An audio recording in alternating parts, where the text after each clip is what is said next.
pag siya ang inyong ibinoto,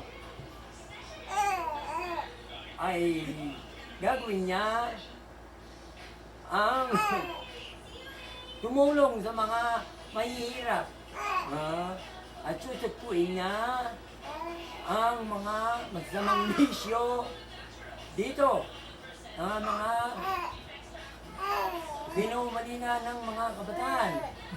Magtatayo siya ng ano ang tatayo mo? Basketball ko. Basketball court. At magtatayo siya ng swimming pool. Tapos swimming pool. Magtatayo siya ng sariling resort. Wala pong bayan. Opo, sagot po niya. Yan po ang pangako niya.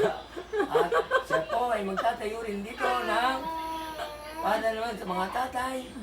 Magtatayo din po siya ng sabuan. Para hindi na po kayo lalayo. Dito lang po.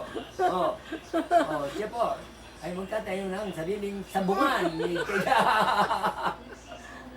Sa mga nanay. mga nanay naman, mga chismosang nanay, ay magtatayo siya ng isang compound. Nandun sila magkukwentuhan, maghapon. Kala ko bingguan eh. Libre pagkain. Libre pagkain. Ano pa ipapangako natin? Ayun na, mga Mga babayan. baby, mga baby. Mga baby naman. Mga baby. Libreng gatas na kalabaw.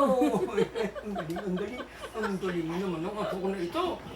Ayun. Uy, ano yan? Ang galing naman ng apo ko na ito. Yung photo, si Jaden! Jaden!